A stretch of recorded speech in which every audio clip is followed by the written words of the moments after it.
Bapak Ibu sahabat mindfulness, Namo Buddhaya Suki Hontu. Semoga Bapak Ibu sahabat mindfulness dalam kondisi yang sehat dan berbahagia. Sadhu, sadhu, sadhu.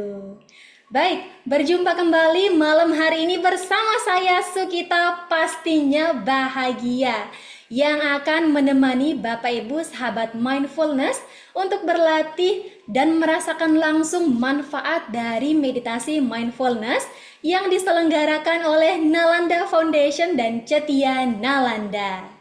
Dan saya informasikan bahwa acara malam hari ini juga disiarkan melalui aplikasi TikTok. Wah, luar biasa sekali. Jadi pastinya banyak yang akan mendapatkan manfaat dari acara malam hari ini. Untuk itu saya juga mengajak Bapak Ibu sahabat mindfulness untuk dapat membagikan link acara malam hari ini kepada rekan ataupun keluarganya supaya mereka juga dapat bergabung bersama kita dan mendapatkan manfaatnya. Baik. Dan malam hari ini saya juga ingin mengabsen nih Bapak Ibu sahabat mindfulness yang bergabung pada malam hari ini berasal dari kota mana saja nih. Boleh ya diketik di kolom komentar nama dan kota asalnya begitu ya. Contohnya seperti saya Sukita dari Jakarta. Atau mungkin sahabat mindfulness pada malam hari ini juga mungkin ada yang dari luar negeri mungkin ya. Dan sambil menunggu saya juga mengundang Bapak Ibu sahabat mindfulness untuk dapat mengaktifkan kameranya jika kondisinya memungkinkan, supaya saya juga dapat melihat wajah bahagianya dan dapat menyapa secara langsung atau say hello begitu ya. Baik, saya akan langsung melihat di kolom komentar apakah sudah ada yang mengetikkan namanya yang sudah absen malam hari ini. Oke, di sini sudah ada yang mengetik ya.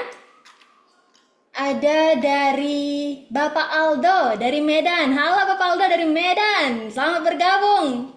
Ada juga Bapak Budiman dari Tangerang. Wah, selamat bergabung Bapak Budiman dari Tangerang. Ada Ibu Elvi dari Aceh. Wow, dari Aceh juga ikut bergabung. Selamat bergabung Ibu Elvi, luar biasa. Ada juga Bapak Edi dari Pontianak. Wah, luar biasa nih, jauh-jauh juga ya. Selamat bergabung Bapak Edi.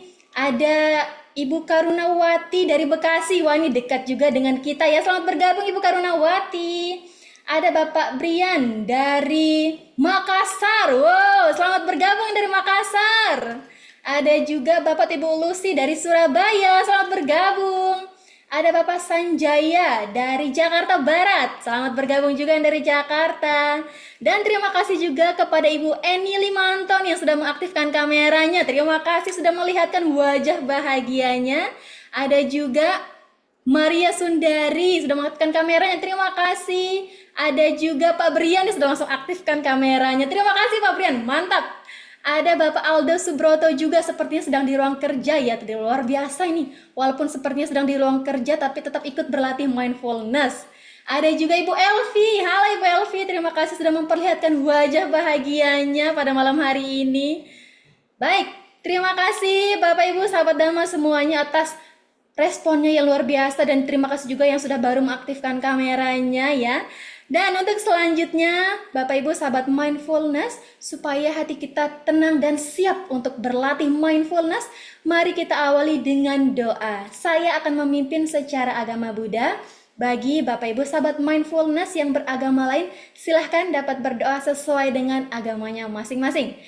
Bapak Ibu sahabat mindfulness yang beragama Buddha, mari bersikap anjali dan menghadap ke layar. Kita akan bersama-sama memanjatkan parita nama Karapatha.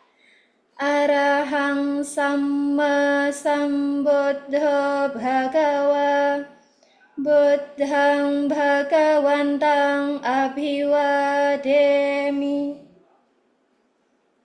Swakato Bhagawata Dhammo Dhammang Namasami Supatipanno Bhagavato Sawaka Sangho Sanghang Namami. Sabbe Sata Bhawantu Sukhitata. Semoga semua makhluk hidup berbahagia. Sadhu, sadhu, sadhu.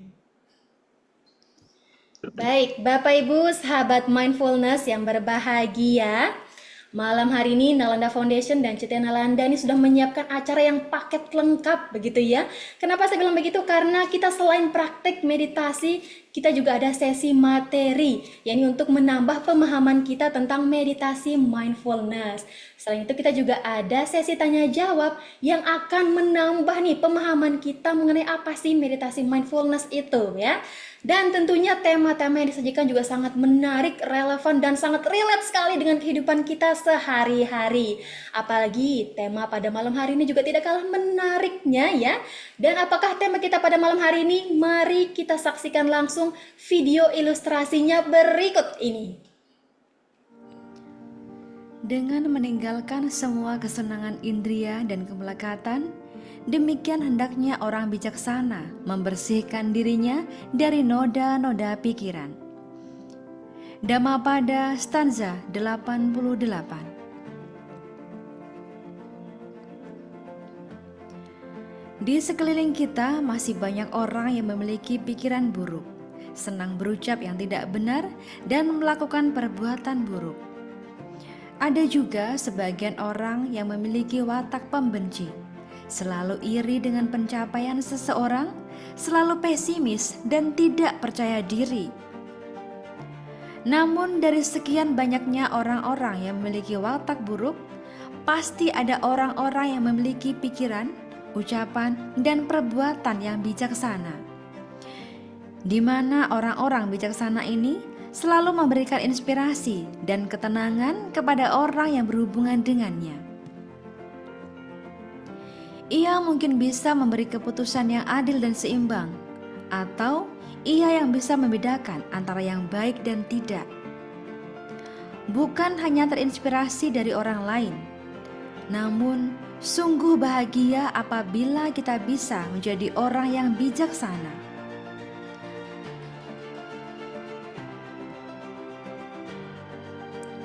Tahukah Anda bagaimana caranya untuk bisa menjadi orang yang bijaksana? Kebiasaan apa yang sering mereka lakukan? Ingin tahu jawabannya? Ikuti Nalanda Mindfulness Class.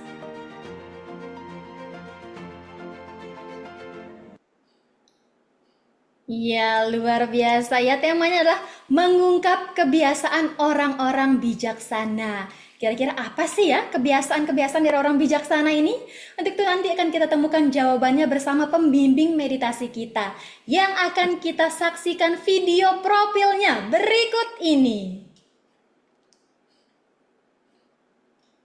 Oh iya, mohon. Rama Yonggi adalah seorang praktisi meditasi yang telah 20 tahun mempelajari tentang meditasi. Beliau lahir di Serang pada 10 Mei 1949 yang lalu. Saat itu, beliau mengenal meditasi dari seorang guru yoga, Swami Siwananda, dan kemudian melanjutkan latihan meditasinya pada Biku Caluwai Sujiwo di Wipasana Geraha Lembang. Setelah itu, beliau melanjutkan pelatihannya ke meditasi Goenka. Dan sampai pada akhirnya bertemu dengan master meditasi Vipassana yang bernama Ujjanaka Biwamsa Sayadaw. Rama Yonggi juga menjadi murid Kabia beliau di Myanmar. Dengan berlatih meditasi, beliau berharap agar semua umat Buddha mempunyai keyakinan yang tinggi terhadap Buddha Dhamma dan dapat mengerti Dhamma dengan lebih mendalam. Dan saat ini beliau tinggal bersama keluarga tercinta di Tambora, Jakarta Barat. Ya, Romo Yongki ya. Beliau ini memang sudah tidak diragukan lagi ya pengalamannya dalam meditasi. Selain itu beliau ini sangat luar biasa ya Bapak Ibu sahabat mindfulness, di mana di saat usia beliau yang sudah tidak muda lagi nih, tapi semangat beliau yang luar biasa untuk membimbing dan membagikan pengetahuannya kepada kita ini sangat luar biasa, diacungkan jempol untuk beliau ini.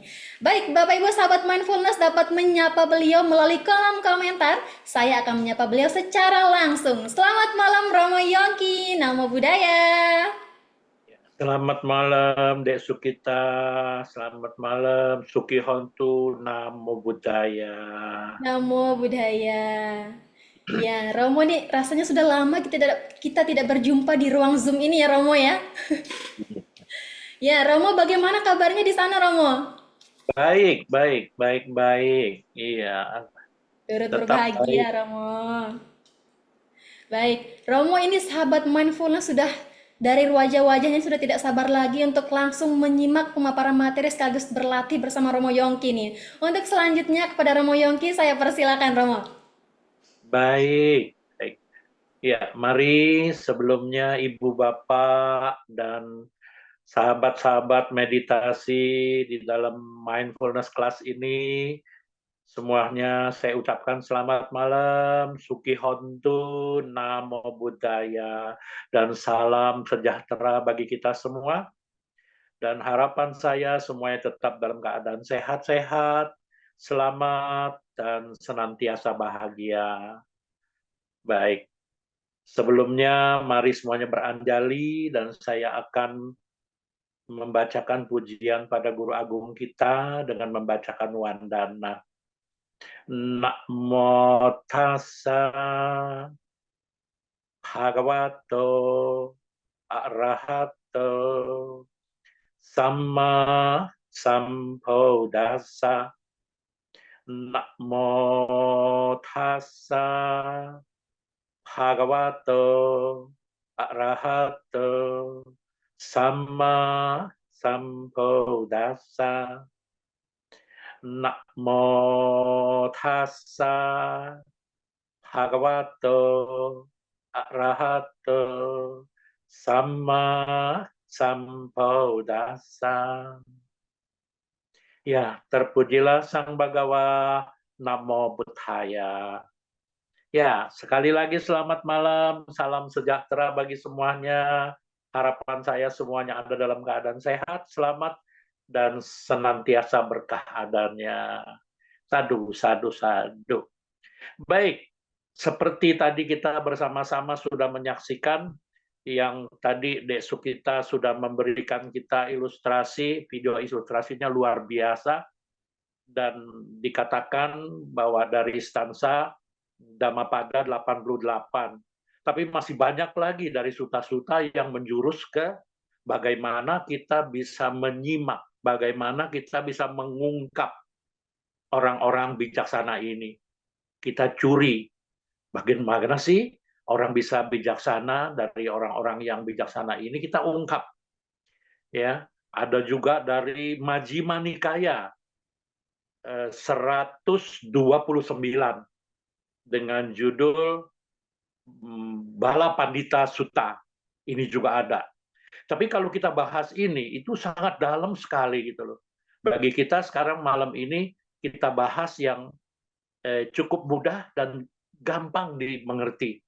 Sangat mudah dimengerti, ini yang kita harus bedakan ya. Bagaimana kita dengan cara yang mudah, kita bisa mengungkap apa sih yang dilakukan oleh orang-orang bijaksana ini.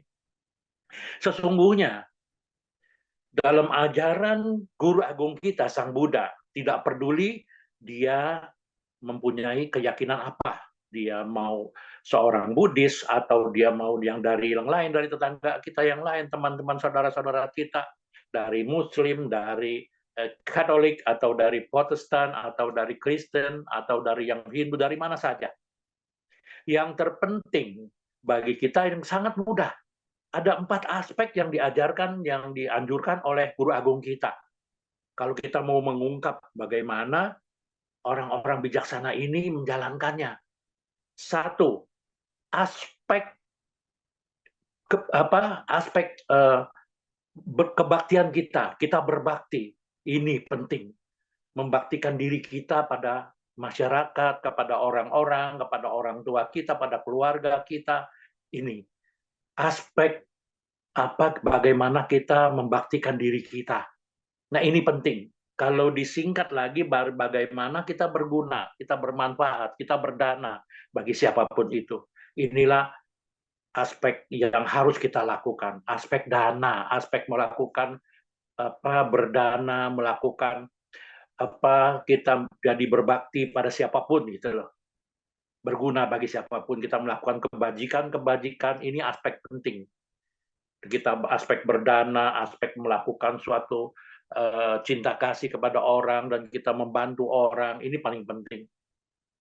Kalau kita tidak melakukan ini, maka kita selanjutnya nggak bisa ke yang lebih tinggi lagi. Ini harus kita berbagi, aspek berbagi.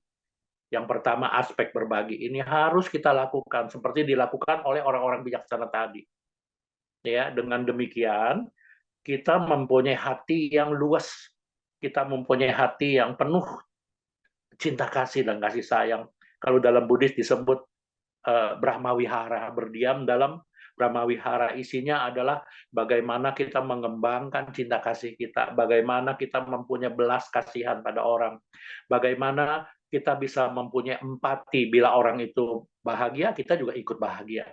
Berhasil, kita juga merasa sukacita. Demikian juga yang terakhir ini agak berat. Apapun yang kita lakukan, bila balasannya tidak sesuai dengan apa yang kita berikan, maka kita juga bisa melakukan, bisa menerima dengan ikhlas dan bersyukur, yang disebut UPK. Inilah isi dari Brahmawihara. Ini penting sekali bagi kita untuk berbagi. Ini aspek yang pertama, harus kita lakukan. Dan aspek yang kedua juga nggak kalah penting. Kalau tadi kita lakukan tidak diikuti dengan aspek kedua, ini bohong, nggak bisa. Contoh, begitu kita mengasihi orang, contohlah kita memberikan orang meminjam uang pada kita. Kalau pada saat kita membutuhkan, kita bilang, sudah ada belum? Belum, tidak ada. Hati-hati. Kalau kita tidak luas, maka kita lupa mengeluarkan. Nah, ini diikuti oleh apa yang aspek yang kedua? Etika. Kita mesti luas, membuat batin kita menjadi luas. Ya sudahlah, ada satu ilmu yang paling hebat. Kalau kita terdesak, ada ilmunya ini gampang. Mungkin semua sudah tahu. Namanya ilmu cincai. Ya, kalau cucu saya mengatakan demikian, kalau terjadi sesuatu udah mepet, oke lah, ini dia, cincailah gitu loh, oke lah gitu. Inilah etika. Jadi kita luas gitu, menjaga etika ini. Kalau kita luas, maka kita bisa jaga etika kita, bisa menjaga pikiran kita, bisa menjaga ucapan kita, bisa menjaga perbuatan kita. Dan lebih kuat lagi, kita harus didukung oleh aspek yang ketiga. Satu, aspek berbagi, dua, aspek etika, dan ketiga adalah aspek moralitas. Kalau dalam Buddhis minimum kita mempunyai Pancasila atau 5 sila dasar. Ya. Satu adalah kita berusaha melatih diri tidak melakukan membunuh makhluk hidup. Kedua, kita melatih diri untuk melatih diri untuk tidak mengambil barang yang tidak diberikan. Ya, juga kita melatih diri untuk tidak melakukan perbuatan-perbuatan yang melanggar asusila di sini, ya. Dan keempat, tidak melakukan hal-hal dengan ucapan yang tidak benar. Ya, tidak benar ini karena hati-hati ini paling sering dilanggar. Mungkin teman saya juga begitu. Ya contoh, karena lidah kita tidak bertulang nih. Jadi kalau yang lain tuh fokus, kalau yang 4 ini ada 4. Ya, satu, tidak melakukan berbohong, kedua, tidak melakukan fitnah atau adu domba, ketiga, tidak berkata kasar, keempatnya adalah tidak gosip atau ngomongin kejelekan orang. Ini yang keempat. Dan moralitas yang kelima yang harus kita jaga adalah tidak melakukan mengkonsumsi makanan dan minuman yang dapat melemahkan kesadaran kita. Ini 5 hal ini dasariah Pancasila kita atau moralitas kita yang kita harus jaga. Nah, 3 aspek ini harus kita lakukan. Bila 3 aspek ini sudah kita lakukan, baru saatnya malam ini yang kita lakukan. Apa itu? Meditasi. Atau lebih tepatnya disebut cita bawana, melakukan pengembangan batin kita atau mental kita. Itu lebih tepat. Ya, lebih tepat. Jadi meditasi adalah sebagian dari bagaimana kita melakukan pengembangan batin kita atau mental kita. Nah, Kalau tadi tiga aspek di depan kita sudah lakukan, aspek pengabdian di sini adalah berbagi ya, berbagi kasih. Kedua adalah aspek etika, ketiga aspek moralitas, dan keempat aspek bawana atau meditasi. Dan malam ini yang kita harus lakukan. Dengan ini maka kita bisa mengungkap tuh, nah ini nih yang dijalankan oleh orang-orang bijaksana. Bila kita lakukan ini dengan secermat mungkin, setepat mungkin, maka kita sudah bisa masuk mengikuti orang-orang, bisa mengungkap apa yang dilakukan oleh orang-orang bijaksana. Demikian juga semoga kita ketularan, semoga kita juga menjadi orang yang perlahan-lahan menjadi bijaksana, lebih bijaksana, lebih bijaksana lagi. Demikian, ini tema untuk malam hari ini. Dan kita langsung saja siap-siap Dek Sukita untuk mengatur durasinya. Baik, Ibu Bapak sekalian, sekali lagi, dan sahabat-sahabat meditasi semuanya yang saya kasihi, siap-siap untuk malam hari ini kita akan melatih diri kita dengan aspek yang keempat, yaitu meditasi. Meditasi di sini juga bukan kaleng-kaleng ya, tapi meditasi ini adalah betul-betul mempunyai suatu teknik yang tertulis dalam Tipitaka, yaitu dimulai dari bagaimana kita mengembangkan 7 faktor pencerahan. Yang biasa kalau seorang Buddhis, kalau kita menengok orang yang sedang tidak enak badan atau pergi ke rumah sakit orang yang sedang sakit, biasanya dibacakan tuh yang namanya 7 faktor pencerahan atau Bojangga Sutta. Itu orang yang biasa, tapi kalau yang ada di sini sekarang nih, ini semua orang luar biasa. Yang mengerti benar-benar apa sih itu Bojangga Sutta? Di sini. Bagaimana kita mengembangkan 7 faktor pencerahan. 1, bagaimana perhatian penuh ini kita kembangkan. Nomor 2, bagaimana kita melakukan investigasi dhamma, memilah-milah, melakukan investigasi dhamma, yaitu ajaran Buddha. Apa itu ajaran Buddha? Kita kembangkan, kita pilah-pilah. Oh ini nih, ini kita melakukan ini nih ajaran Buddha. Tidak ada sesuatu pun yang terkondisi itu tetap, tapi terus berubah, dan berubah. Di balik perubahan itu kita mengerti, oh tiada kepuasan ya di sini ya. Wah ini kita bisa memahami. Inilah yang disebut dukkha. Di balik dukkha ini maka kita menyadari kalau kita mau suruh stop dia nggak bisa. Kalau memang kita ada sesuatu hal yang kita tidak berkehendak, nggak bisa gitu loh. Tapi kita bisa memahaminya. Inilah anatta. Inilah yang harus kita pilah-pilah dan harus kita melakukan investigasi, yaitu ajaran Buddha. Inilah Dhammawi Cahya. Yang nomor 3 adalah bagaimana kita melakukannya dengan usaha yang betul-betul kokoh, kuat, stabil, dan konsisten. Yang keempat, bagaimana kita bisa benar-benar perlahan-lahan kita bisa terampil dan kita bisa benar-benar melakukannya dengan sangat mudah dan kita bersuka cita. Inilah piti. Yang kelima, bagaimana setelah itu kita menjadi enjoy and then menjadi tenang. Inilah pasadi. Begitu pasadi muncul, maka kita menjadi fokus, lebih fokus, dan lebih fokus. Inilah samadhi. Setelah ini semua, maka akibatnya kita menjadi balance. Apapun yang terjadi menerpa fisik dan mental kita bisa seimbang, bisa menerimanya dengan sukacita, dengan gembira, dengan menerima apa adanya. Inilah UPK. Inilah sesungguhnya yang terjadi dari 7 faktor pencerahan. And then, kita masuk ke ajaran Buddha yang sesungguhnya, yaitu bagaimana kita bisa jelas benar masuk ke inti ajaran Buddha, mengerti adanya 4 kesujataan mulia. Satu, bisa memahami adanya segala sesuatu yang membuat hidup ini menjadi penuh derita atau penuh halangan atau penderitaan. Ada penderitaan ini, kita tidak ikut menderita. Kita bisa memahami.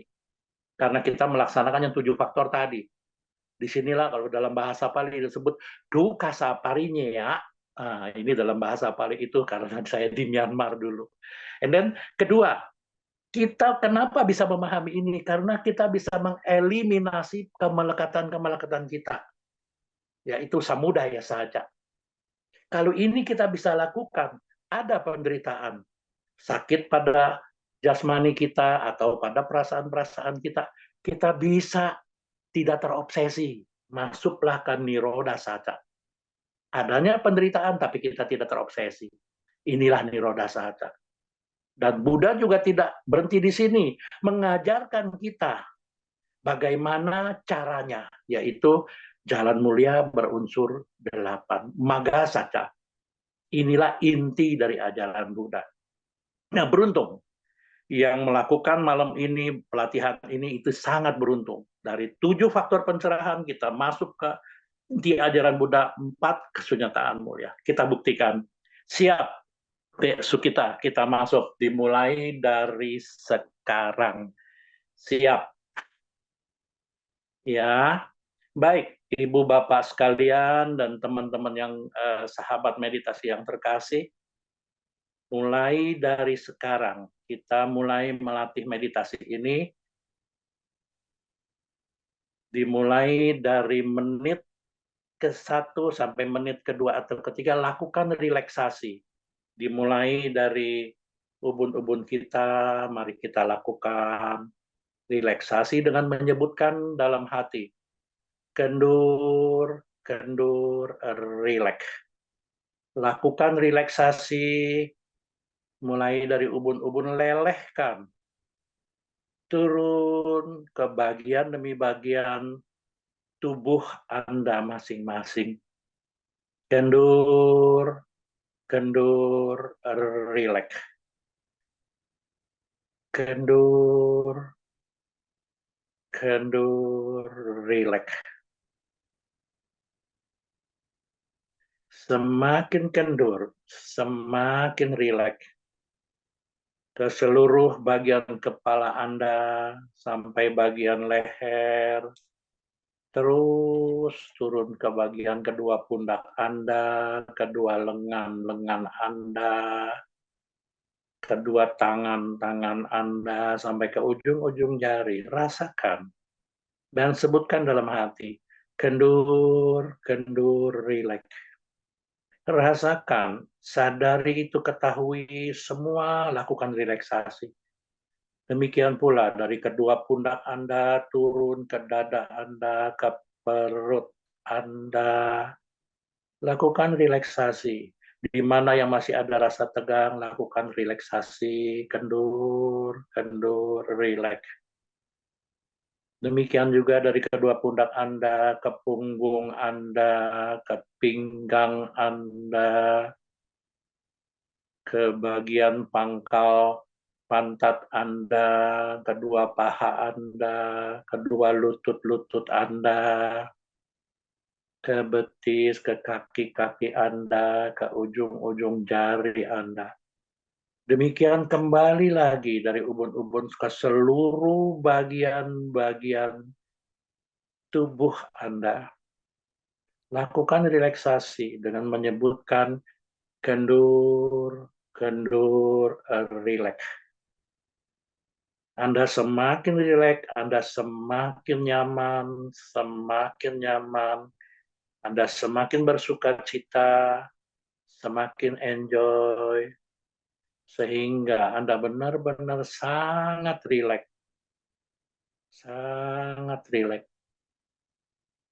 sangat nyaman,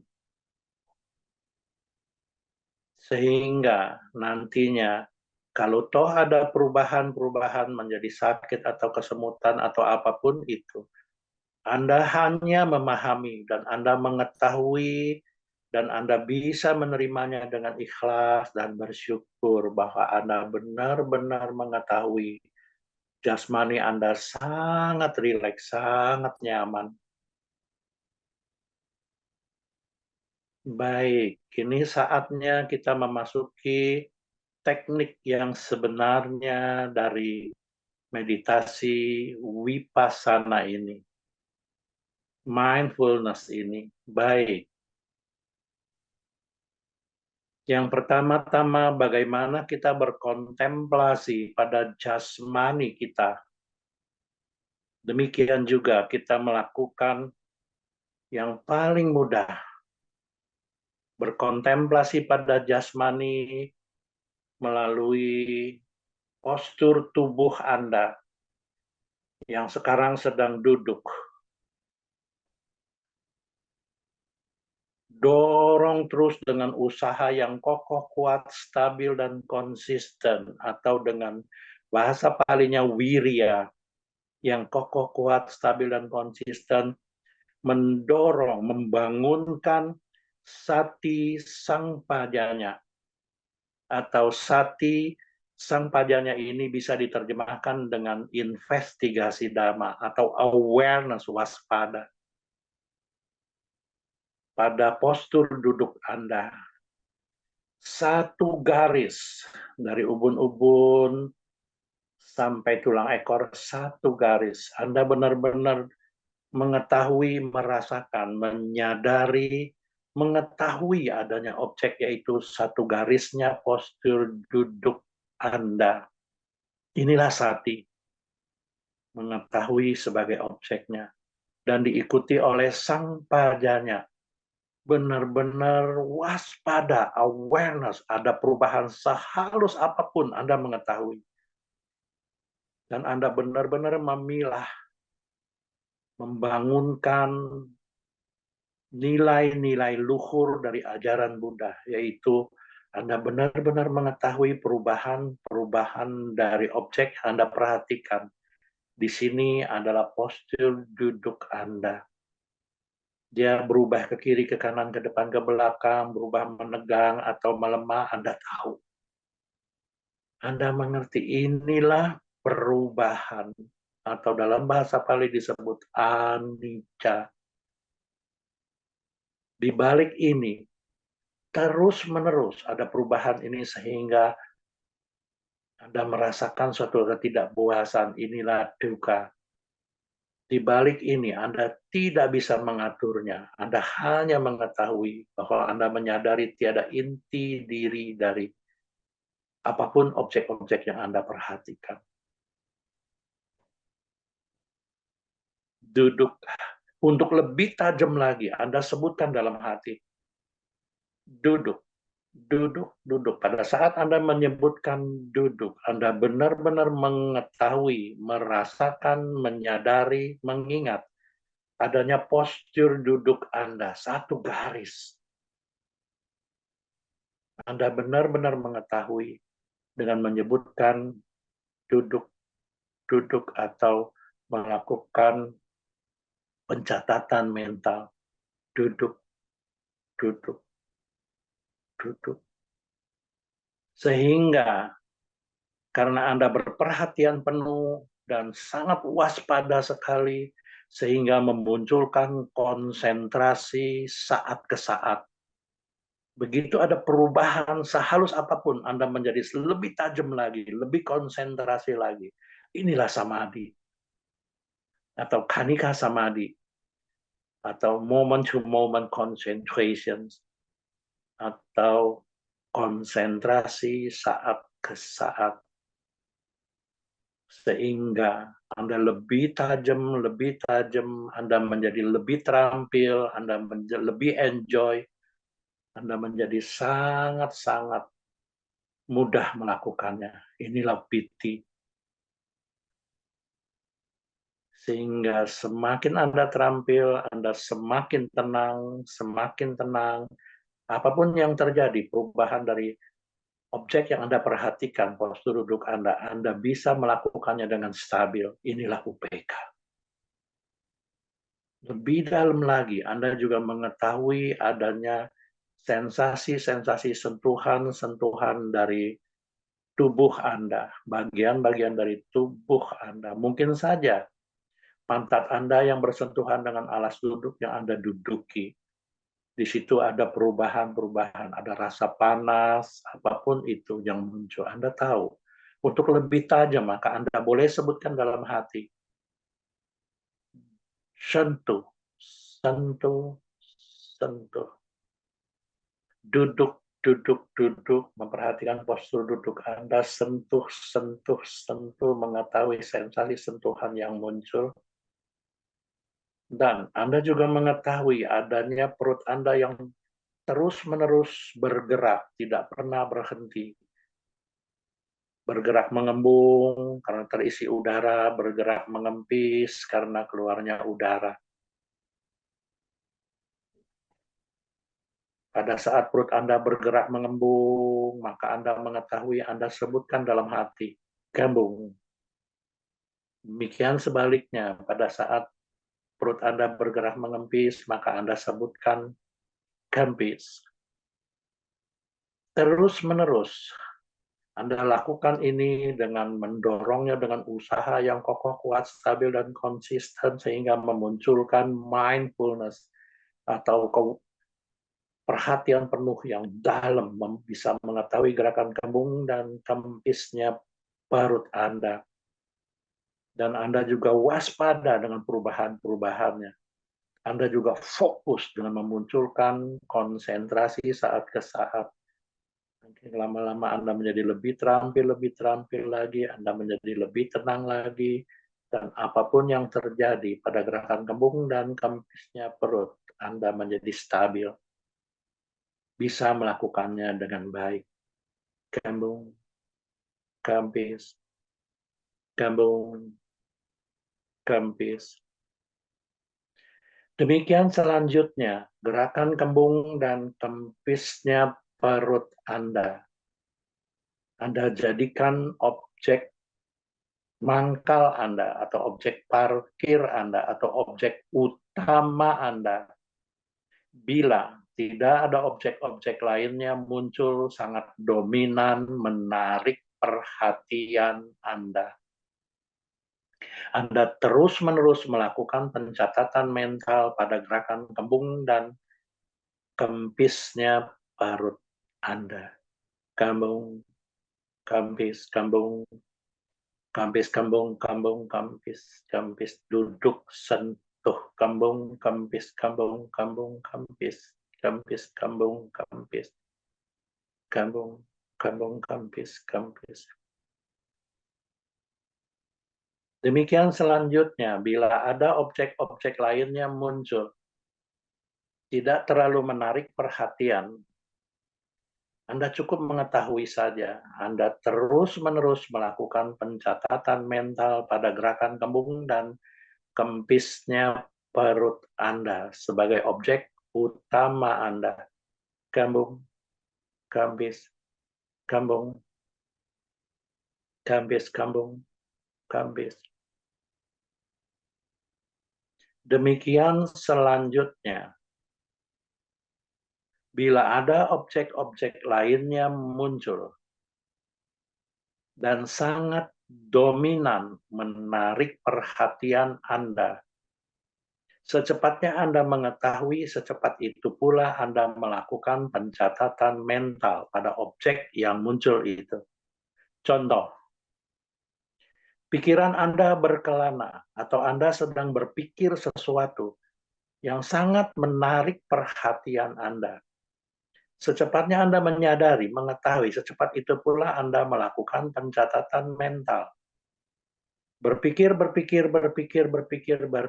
atau berkelana, yang artinya Anda benar-benar mengetahui pikiran Anda berkelana, atau Anda sedang berpikir sesuatu pada detik ini. Mengetahui mulai muncul proses dan lenyapnya. Selanjutnya, bila Anda ingat kembali pada gerakan kembung dan kempisnya perut Anda sebagai objek utama Anda, maka kembali lagi Anda melakukan pencatatan mental pada gerakan kembung dan Kempisnya perut Anda sebagai objek utama Anda. Kambung, kempis, kambung, kambung, kempis, kempis, kambung, kempis, kambung, kambung, kempis, kempis. Demikian selanjutnya. Yang Anda harus hati-hati bila muncul panca niwarana atau 5 perintang batin. 1. Kamacanda, munculnya keinginan-keinginan. 2. Vyapada, atau munculnya penolakan-penolakan atau pikiran yang tidak suka. 3. Munculnya tinamida atau munculnya rasa lelah, capek, dan ngantuk. 4. Munculnya udaca kukuca atau rasa gelisah, takut, cemas, dan khawatir, dan penuh penyesalan. 5. Wicikica atau munculnya keraguan-raguan. Bila salah satu muncul, contoh, munculnya gelisah, Anda muncul rasa gelisah, Anda tahu ini, lakukan pencatatan mental, ketahui mulai munculnya gelisah ini. Prosesnya sampai lenyapnya. Sebutkan dalam hati atau lakukan pencatatan mental. Gelisah, gelisah, gelisah, gelisah, gelisah. Ketahui kemunculan proses dan lenyapnya. Dan pada saat mulai melenyap, Anda mengingat kembali adanya gerakan kembung dan kempisnya perut sebagai objek mangkal atau objek utama Anda. Maka kembali lagi Anda melakukan pencatatan mental pada gerakan kembung dan kempisnya perut Anda. Kambung, kempis, kambung, kambung, kempis, kempis, kambung, kempis, kambung, kempis, kambung, kempis. Duduk, sentuh, kambung, kambung, kempis, kempis, kambung, kempis, kambung, kempis.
Baik.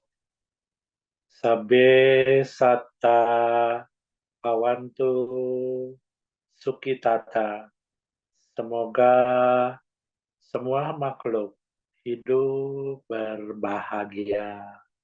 Sadu, sadu, sadu. Ya, meditasi selesai. Ya, baik. Waktu dan tempat saya kembalikan kembali pada Dek Sukita sebagai host kita. Silahkan. Baik, ya, Bapak Ibu, sahabat mindfulness, saya yakin pasti sudah menyimak pemaparan materi, juga sudah praktek langsung untuk meditasi mindfulness-nya. Maka untuk selanjutnya kita akan masuk ke sesi tanya jawab untuk memperdalam pemahaman kita mengenai meditasi mindfulness.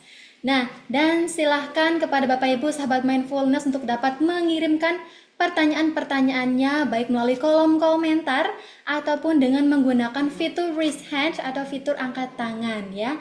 Kiranya Bapak Ibu sahabat mindfulness dalam hatinya ada sesuatu yang menjanggal atau sudah mengalami sebuah fenomena saat meditasi tadi yang bingung antara ini adalah sebuah pencapaian ataukah ini sebuah rintangan, boleh ditanyakan kepada Romo Yongki begitu ya. Baik, Romo di sini, wah di sini saya sudah langsung melihat ada yang mengangkat tangannya nih Romo. Wah, di luar biasa sekali. Kita akan menuju ke pertanyaan pertama untuk bagi yang raise hand nih. Ada dari Ibu Heni Tunggeleng. Baik, selamat malam Ibu. Silakan dapat di unmute ya untuk audionya. Baik, kepada Ibu Heni silakan dapat menyampaikan pertanyaannya kepada Romo Yongki. Silakan. Namo Buddhaya. Ya, selamat Ya, malam Ibu Romo Heni. Yongki dan Selamat narasumber. malam, Ibu Ya, nama Heni. saya Heni Tunggele SSI. Ini rupanya Lahir di dari Makassar. Kendari ya? Dari Kendari Iya, ya? Iya, ya baik. Romo. Ada 2 poin Romo begini. Kalau Baik. pada saat meditasi kita kan, saya merasa itu seperti kita berenang di laut. Jadi semakin Oh, dalam menyelam. Semakin dalam. Apakah memang meditasi demikian? Terus yang kedua tentang bijaksana Romo. Misalnya si A dan si B ini konflik. Si A kan orangnya bijaksana. Jadi sebenarnya si A yang benar, si B salah. Tetapi karena si A itu bijaksana, jadi dia mengalah kepada si B dan membenarkan si B mengalah. Tapi apakah dia bijaksana terhadap si B mengalah dan membenarkan orang yang salah itu merupakan sikap bijaksana terhadap orang itu? Karena bisa saja kan dia tidak mengetahui yang mana hitam, yang mana putih. Terus apakah baik. juga bijaksana terhadap dirinya? Begitu Romo. Jadi bijaksana Baik. itu sulit memang. Demikian 2 Baik. poin itu. Mudah-mudahan Iya, Romo. luar biasa pertanyaannya ya. Bu Heni ini dari apa Kendari ya? Ya, Romo. Sulawesi Tenggara ya. Sulawesi Baik. Tenggara Romo. Iya, selamat malam. Baik, pertanyaannya luar biasa. Yang pertama adalah meditasi. Tentang meditasi, Ibu Heni sudah memasuki suatu tahap baik dengan konsentrasi yang sangat dalam. Tapi di sini berhubung kita latihan kita di sini adalah mindfulness class, yaitu bukan hanya dibutuhkan konsentrasi, tapi diikuti dengan pengembangan 7 faktor pencerahan. Yang pertama adalah bagaimana kita dengan usaha yang kokoh kuat, stabil dan konsisten membangunkan sati dan sang padanya. Sati tugasnya adalah mengetahui objek, muncul proses dan lenyapnya, mengingatkan pada kita, mengetahui dan benar-benar menyadari. Nah, nomor 2, bagaimana sati ini dibantu oleh awareness, waspada dengan perubahan-perubahannya sehalus apapun kita mengetahui. Dan kita bisa memasuki, memilah-milah, membangunkan nilai-nilai luhur dari ajaran Buddha, yaitu proses perubahan dan tiada kepuasan dan tiada inti diri. Dan ketiga, konsentrasi ini muncul. Jadi, kalau tadi Ibu Heni sudah luar biasa dalamnya, konsentrasinya, usahakan Ibu Heni lebih perhatian lagi, lebih perhatian penuh dan waspada dengan perubahannya. Contoh, Ibu Heni memasuki konsentrasi yang sangat nyaman, membentuk kita menjadi masuk ke dalam suatu yang sangat nyaman. Perhatikan, kenyamanan ini kita tidak boleh terobsesi dengan kenyamanan tersebut. Hanya mengetahui saja, menyadari, memahami kalau itu nyaman, nyaman pun pasti berubah. Ada perubahannya. Di balik perubahan itu pasti ada ketidakpuasan. Di situ tiada inti diri, dia tidak bisa menyetopnya. Jadi di sini kita harus benar-benar menyadari dan waspada dengan jelas. Konsentrasi sudah matang, tapi harus kewaspadaan lebih matang lagi. Demikian. Itu pertanyaan yang pertama ya. Jadi lebih waspada lagi, Ibu Heni, ya. Bisa diterima itu pertanyaan yang pertama.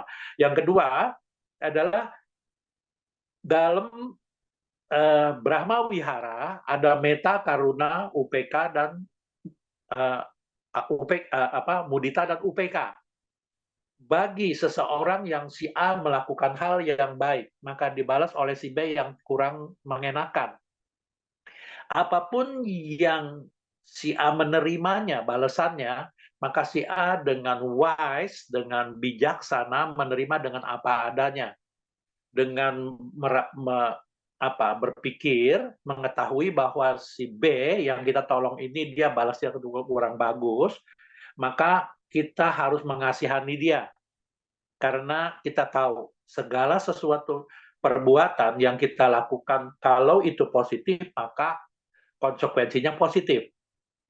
Kalau yang dia lakukan tidak baik, maka konsekuensinya juga tidak baik gitu loh. Harusnya kita sebagai yang lebih mengerti, harusnya kita kasihan padanya, dan kita cuma di samping itu kita cuma mengetahui dan kita doakan padanya agar dia bisa mengerti dan bisa lebih baik. Itu aja. Dan otomatis jalan yang keduanya, usahakan kita jangan terlalu dekat dengannya gitu loh. Karena kita hidup di masyarakat, jadi kita harus benar-benar bisa mengambil suatu sikap yang tidak merugikan diri sendiri, juga tidak merugikan orang lain. Demikian. Ya, Baik. semoga jelas gitu. Iya. Baik, terima kasih Romo Yongki atas jawabannya. Ya, Ibu Heni tadi Romo Yongki sudah menjelaskan secara teliti ya untuk setiap pertanyaannya. Saya yakin Ibu Heni pasti sudah mencatat poin-poin pentingnya gitu ya. Baik, selanjutnya kita akan beralih ke pertanyaan kedua nih Romo. Selanjutnya, silakan panitia pertanyaan yang kedua. Pertanyaan yang kedua dari Adit. Selamat malam Romo, izin bertanya. Untuk menjadi seorang yang bijaksana, langkah awal seperti apa yang harus kita terapkan di dalam diri kita? Nah, ini menarik nih Romo. Silakan dapat dijawab Romo. Iya, baik. Seperti yang tadi di depan saya sudah mengupas atau mengulas, yaitu dari 4 aspek ini. Satu aspek pengabdian, bagaimana kita berusaha melakukan aspek pengabdian ini lebih baik, dan lebih baik lagi. Jadi karena kita sudah lakukan dengan baik, kedua kita lakukan dengan etika yang baik, maka kita juga tidak memunculkan suatu sifat-sifat yang tidak suka. Ketiga, moralitas kita jaga dengan baik, dan kita juga sudah melakukan meditasi ini dengan baik.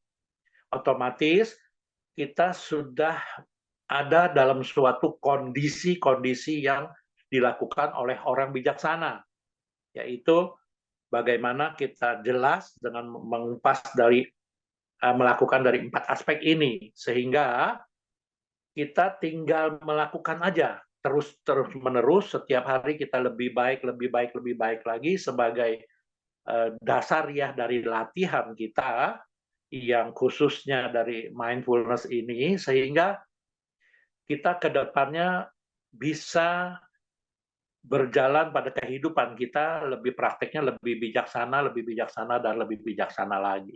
Demikian. Ya, terima kasih Romo Yongki atas jawabannya.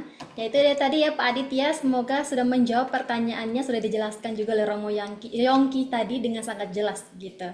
Baik, Romo, ini pertanyaannya sudah banyak yang muncul. Romo, kita akan lanjut ke pertanyaan yang ketiga nih Romo. Wow, pertanyaannya luar biasa dari Bapak atau Ibu Pantom Hobol ya, saya panggil Pak Panto ya. Pak Panto. Selamat malam Pak Romo. Bila memungkinkan, pertanyaan saya boleh dijawab. Wah, pasti Romo Yongki selalu menjawab pertanyaan ini. Saya izin bertanya, apakah ada cara atau alternatif untuk meditasi selain tutup mata? Karena dikondisikan seperti saya, sekali tutup mata, pikiran menghayal entah kemana-mana dan susah untuk dikontrol serta adanya perasaan takut sendiri. Wah, dan apakah ini ada penyebab karma di masa lampau saya susah bermeditasi? Dan pertanyaan kedua, ini dua pertanyaan nih Romo. Pertanyaan kedua, di luar konteks meditasi. Oke, saya terus dijumpakan dengan wanita yang berbeda agama yang sangat mencintai saya. Sedangkan wanita Buddhis saya tidak pernah dijumpakan oleh Tuhan. Bagaimana cara memperkuat iman supaya tetap menjadi Buddhis dan apa saja amalan atau karma baik yang dilakukan untuk mendapat jodoh seiman? Wah, panitia ini mohon pertanyaan mungkin tetap dipajang ya karena panjang sekali ya. Baik Romo, Iya, mungkin langsung dijawab Romo pertanyaannya nih. iya, dari Bapak Panto. Iya, Panto. Baik, yang pertanyaan yang pertama adalah bagaimana kita meditasi ini, Pak Panto ini, agar pikirannya tidak ngelayap, tidak ngelayap, tidak wandering ya. It's okay, it's okay.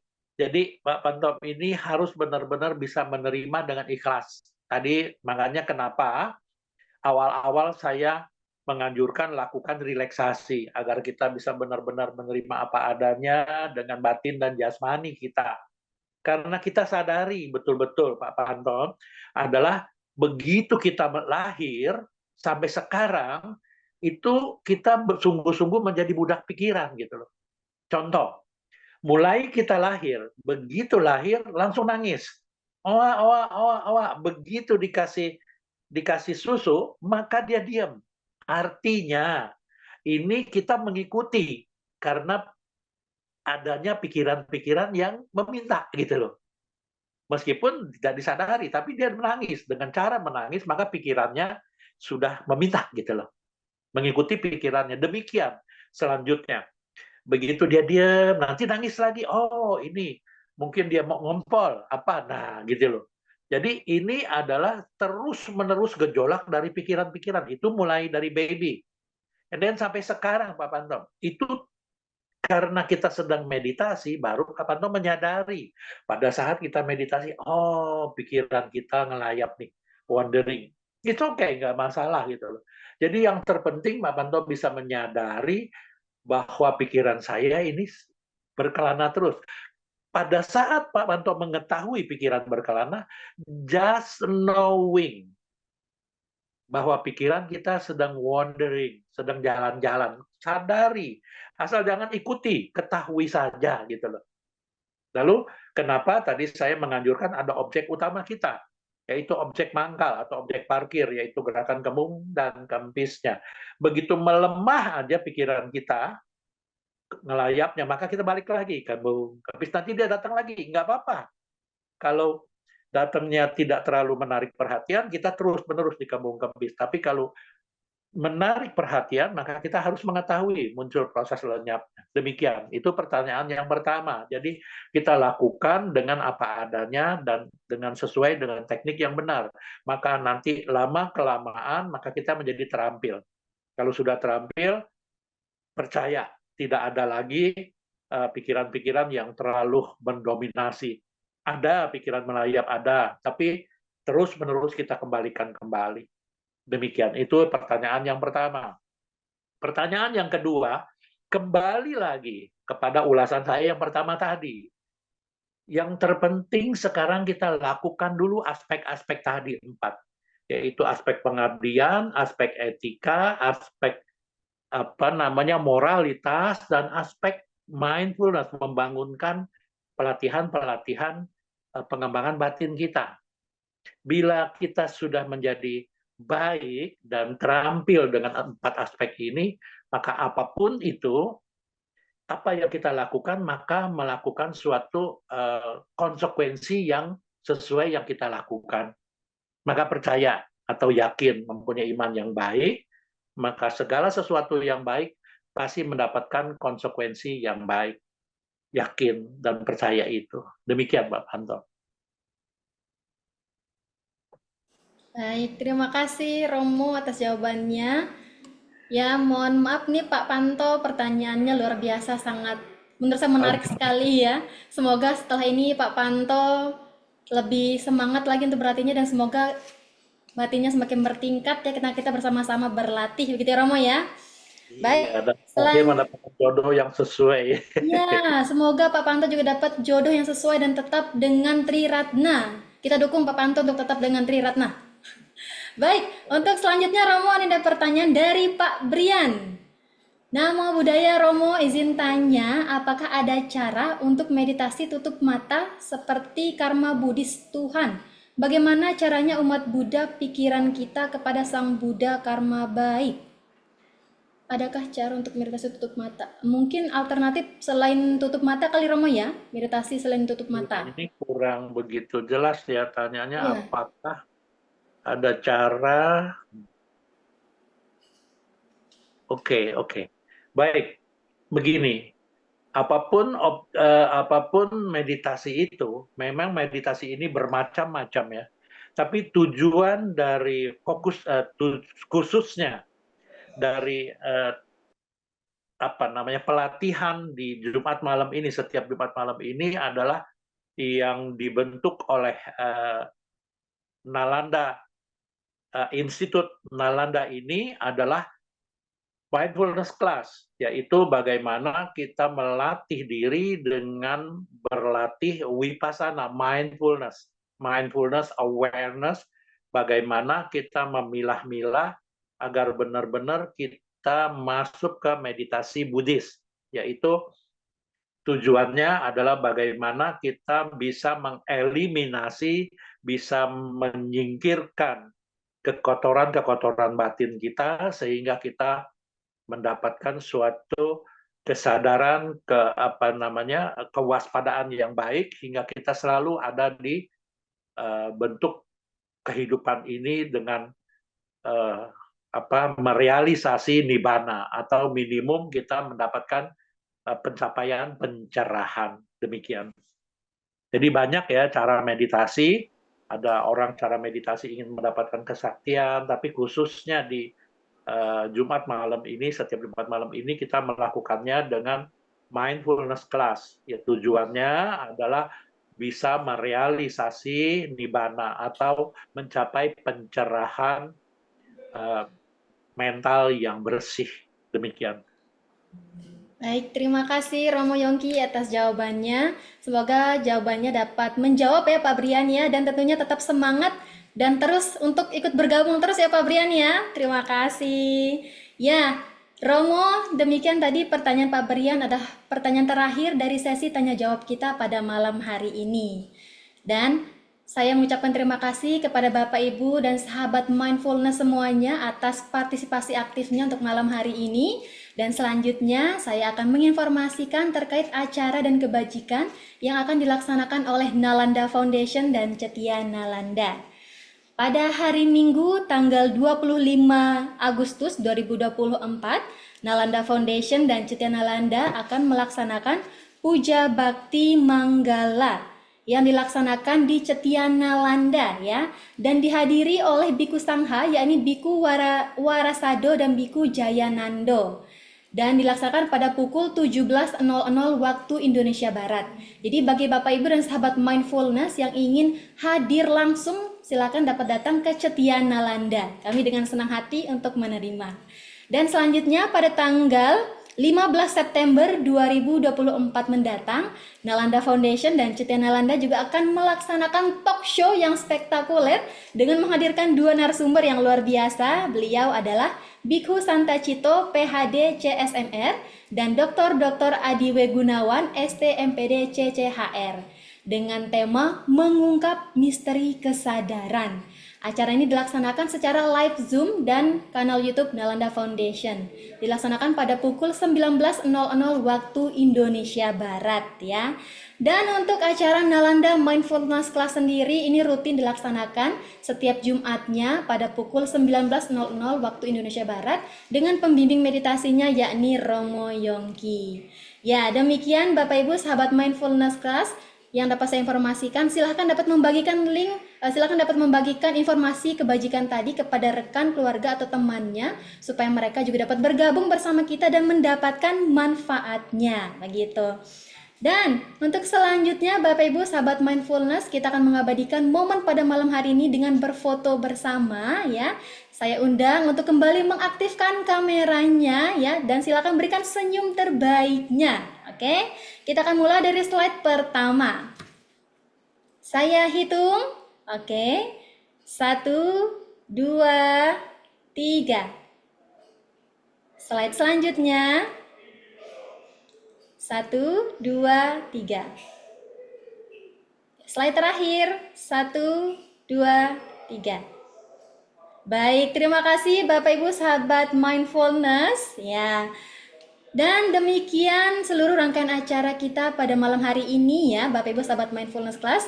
Dan yang paling penting intinya dari acara malam hari ini, kita harus rutin untuk berlatih. Karena untuk mendapatkan manfaatnya yang sedemikian banyaknya, tentu kita harus berlatih secara konsisten ya. Jadi tidak harus mengandalkan meditasi setiap hari Jumat saja, gitu ya. Tapi jangan lupa untuk selalu bergabung di acara Nalanda Mindfulness Class setiap Jumatnya, oke? Dan selanjutnya mari kita tutup acara pada malam hari ini dengan berdoa. Saya akan memimpin secara agama Buddha. Bagi Bapak Ibu dan sahabat mindfulness yang beragama lain, saya persilahkan untuk dapat berdoa sesuai dengan agama serta keyakinannya masing-masing. Sahabat mindfulness yang beragama Buddha, mari bersikap anjali dan menghadap ke layar. Kita akan memanjatkan parita nama Karapatha bersama-sama. Arahang Samma Sambuddho Bhagawa Buddhang Bhagawantang Abhiwademi Swakhato Bhagawata Dhammo Dhammang Namasami Supatipanno Bhagavato Sawaka Sangho Sanghang Namami. Sabbe Sata Bhawantu Sukhitata. Semoga semua makhluk hidup berbahagia. Sadu, sadu, sadu. Namo Buddhaya. Baik, Bapak Ibu sahabat mindfulness, demikian tadi ya seluruh rangkaian acara kita. Saya mewakili Nalanda Foundation dan Citya Nalanda mengucapkan terima kasih kepada Romo Yongki yang telah membimbing kita dan juga telah berbagi pengetahuan untuk kita malam hari ini. Pastinya apa yang sudah kita dapatkan pada malam hari ini sangat bermanfaat dan dapat kita praktekkan sehari-hari untuk kemajuan batin kita supaya lebih baik lagi. Dan saya juga mengucapkan terima kasih kepada Bapak Ibu sahabat mindfulness class atas partisipasi aktifnya yang semangat sampai hari ini dan detik ini yang terus mengikuti kita. Semoga ini bermanfaat untuk kita hingga ke depannya. Sadu, sadu, sadu. Saya Sukita mengucapkan terima kasih. Selamat malam. Sukihontu, Namo Buddhaya. Selamat beristirahat. Terima kasih Romo Yongki. Modana Romo, modana bersukita. Iya, semuanya sehat-sehat, selamat, selalu sejahtera adanya. Sadu. Sadu. Sadu, sadu.